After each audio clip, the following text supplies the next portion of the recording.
Hi there, I'm Monica. In this video I'm going to show you how we make our koala applique. With this applique we've used a layering technique, so you can see we have our large base piece and then we layer our pieces on top to give the detail. The first thing you'll need to do is to trace your design placement onto your background fabric, only just trace in the outline of the koala.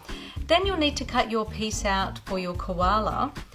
And once you've done that, peel away the paper backing, sit your koala on top of your design placement and just trace in all of the inner detail lines. We're going to go ahead and iron all of our pieces on, and then I'm going to show you how to do a really great satin stitch around the edge of your koala.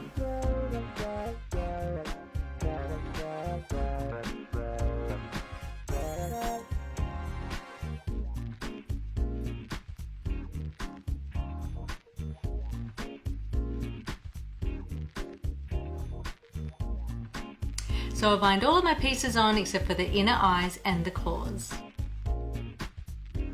So this is how we set our machine up for satin stitch. For a nice shiny satin stitch, I'm going to use Brother machine embroidery thread. You can use any brand of rayon machine embroidery thread. I'm going to use bobbin fill in the bobbin.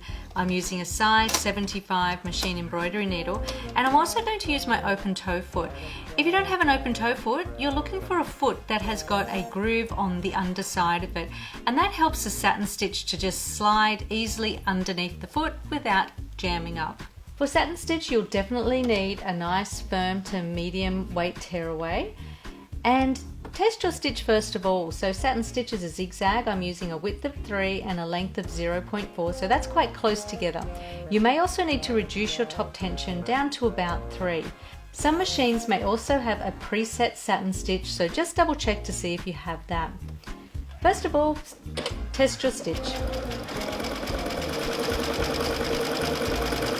You can see that the satin stitch is very close together, so when you're sewing, never push or pull on the work, just let the machine take it through at its own pace.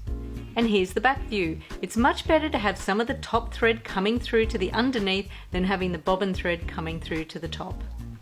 Position a piece of tearaway stabilizer underneath the background fabric. First of all, we're going to stitch all of the outer edge of the koala, and we're going to start at the bottom here where the white meets the outer edge. Begin with your needle on the outer edge of the koala, and we're going to start with long threads because we'll pull those threads through to the back.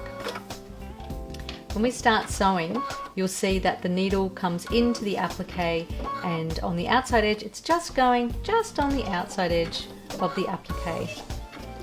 So basically what's happening is the satin stitch is just covering the edge of the shape. Now, there's a couple of rules with satin stitch.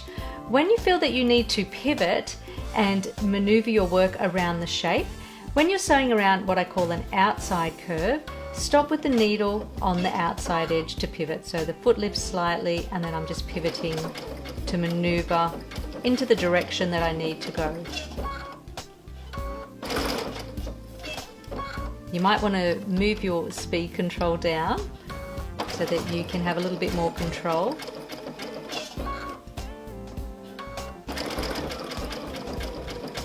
Now if you didn't have the stabilizer underneath your work, the satin stitch would probably pucker up.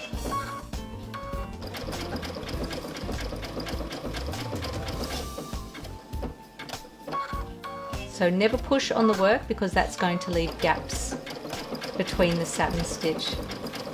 So everything I'm doing at the moment is on an outside curve, so I'm stopping with the needle on the outside edge to maneuver.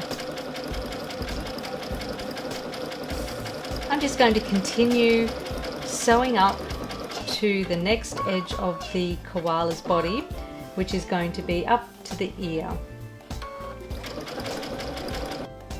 As I'm working my way around the koala, I've now come to what I call an inside curve.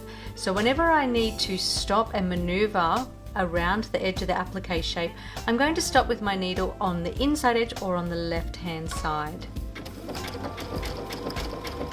A lot of times you can just sew and you don't need to stop and pivot, but now I'm at that point where I do need to.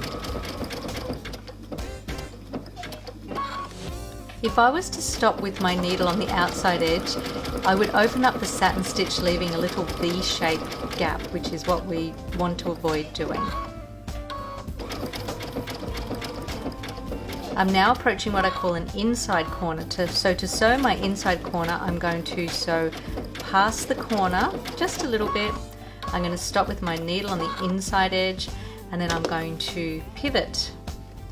This is only quite a gentle corner, so I'm just going to easily pivot like that and continue sewing.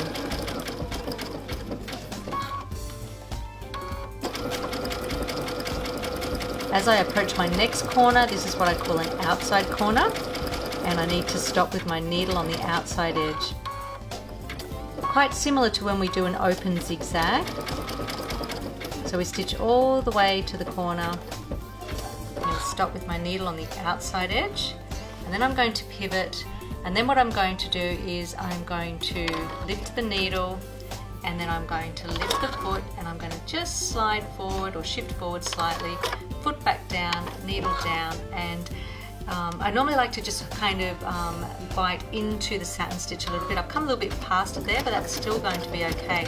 But what that means is you're not going to have that horrible little lump on the outside edge of the corner. I'm now approaching an inside corner, and I'm going to sew past the corner, and then I'm going to stop with my needle on the inside edge, and then I'm going to pivot, and then I'm going to lift my needle, lift the foot, and then just slide forward slightly, and then my needle will go down, just touching into the edge of the satin stitch, and then I'll just continue sewing around the edge.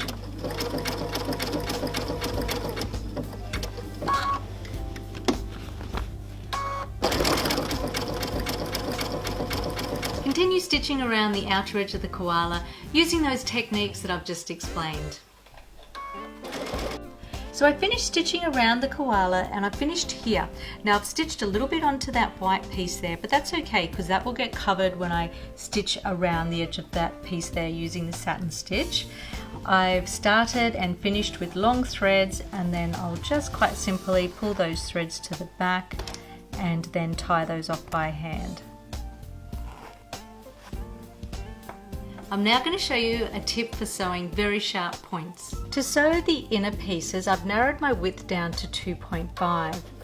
Now to sew a sharp corner, what I do is stitch along to the corner. When I get to that point where my satin stitch is as wide as the corner, I start to narrow the width down. So I've gone to 2, and I just do 2 stitches, and now I've gone down to a width of 1.5, another 2 stitches, down to 1, 2 stitches, down to 0.5, and down to 0. Once I get to 0, I then turn, and then I'll bring my stitch up to 0.5. I do 2 stitches, then I go to 1, another 2 stitches, 1.5, 2 stitches, back up to 2. I try to only do 2 stitches, I did a few more then, and then back up to 2.5, and I can just continue sewing along. So I'll just stitch a little bit further so that you can actually see the nice sharp point that I've got on that grey piece.